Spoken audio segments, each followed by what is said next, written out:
새 정부 출범 뒤 네 번째로 열린 국무회의. 이재명 대통령이 올해 안에 해양수산부를 부산으로 이전할 수 있는 방안을 검토하라고 지시했습니다. 취임 이튿날 첫 국무회의부터 이전을 빠르게 준비하라고 주문한 데 이어 아예 기한을 못 박아 다시 한번 강조한 겁니다. 새 청사를 짓기에는 모자란 시간인 만큼 건물을 임대해서라도 이전을 추진하라는 뜻으로 보입니다. 만약에 갈 수 있다면 그 건물의 형태나 양도 형태 이런 것들은 굳이 신경 쓰지 말라는 의미로 받아들여졌습니다. 해양수산부의 부산 이전은 후보 시절부터 이재명 대통령이 지역 균형 발전을 위해 내건 핵심 공약 중 하나입니다. 이 대통령은 해수부 장관 후보자로 공공기관들의 부산 이전을 기획한 삼선의 전재수 의원을 지명했는데 신임 장관 인선을 통해서도 부산 지역을 겨냥한 공약 이행 의지를 강하게 드러낸 겁니다. 해양수산부 부산 이전과 북극 항로 개척이라는 대통령의 공약을 실천할 최적의 인사입니다. 다만 전 후보자는 인사청문회 등 임명까지 절차가 남아있어 당장은 전 정부에서 임명한 강도영 장관이 준비 작업에 나설 것으로 보입니다. 해수부는 당초 2029년 새 청사를 완공한 뒤 이전할 계획을 보고하며 새 정부 기조에 엇박자를 냈는데 대통령이 국무회의에서 강 장관을 향해 직접 지시를 내리며 거듭 고삐를 준 셈입니다. 해수부 업무 보고를 받은 국정기획위원회도 임대 등을 통해 조속히 이전할 수 있는 방안을 보고하라며 보조를 마쳤습니다. MBC 뉴스 정상빈입니다. 이 대통령의 공약이 취임 한 달도 안 돼 적극 추진되자 부산 시민들은 큰 기대감을 내비쳤습니다. 국가기구들이 지방으로 분사되는 것이 매우 유익하다고 생각하고요.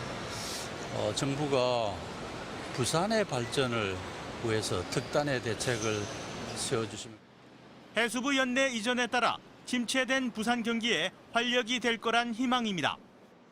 경남 부산 지역에 이제 해양 관련 학교들도 많고 그 기장에도 해양 관련 회사들이 많잖아요. 그래서 저는 긍정적으로 생각해요. 특히 해수부 이전이 급물살을 타게 되면 국내 1위이자 세계 8위인 해운사 HMM의 부산 이전 가능성도 높다는 분석입니다. 해수부는 반드시 부산으로 신속하게 옮긴다고 하지 않습니까, 여러분? 해수부만 가지고 부족하지요. 관련 해운 회사들이 와야죠.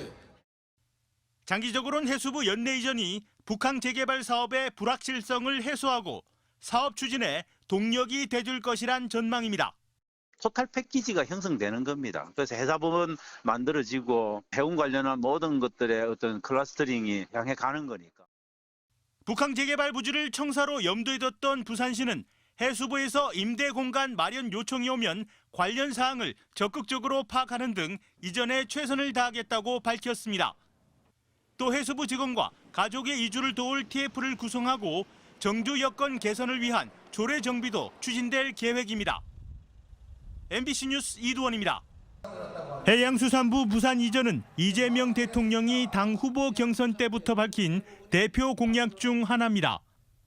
새 정부가 추진할 이행 계획은 어떨까? 먼저 해양수산 비서관을 대통령실에 신설하고 올해 안에 이전 계획을 수립해 내년에는 가시적인 절차를 밟을 것으로 보입니다. 올해 안으로 해양수산부 이전에 대한 로드맵을 만들고 또 이전 부지 그에 따른 예산 확보를 확실히 확보하면서 해수부 이전은 HMM 이전, 해사법원 신설과 밀접한 관련이 있는 만큼 기능 극대화를 위해 산자부의 조선해양 플랜트과 등 다른 부처 관련 분야를 이관받아 위상을 높이기 위한 작업도 동시에 진행할 것으로 전망됩니다. 하지만 600여 명에 달하는 직원들이 부산으로 거주지를 옮겨야 한다는 점에서 관련 계획을 차질 없이 마련해야 하는 건 과제입니다. 부산시당 차원에서는 북항 재개발과 연계해서 우리 직원들이 좀 더 쾌적한 환경에서 근무를 할 수 있도록 세밀하게 챙기겠습니다. 해양수산부는 공약 이행 계획을 마련할 것이며 이전 방안이 보다 구체화될 것이라고 밝혔습니다. 해양수산부 이전은 부산을 해양수도로 발전시키는 마중물이 될 것으로 기대됩니다. 얼마나 속도감 있게 추진되느냐가 공약 이행의 관건이 될 것으로 보입니다. MBC 뉴스 이두원입니다.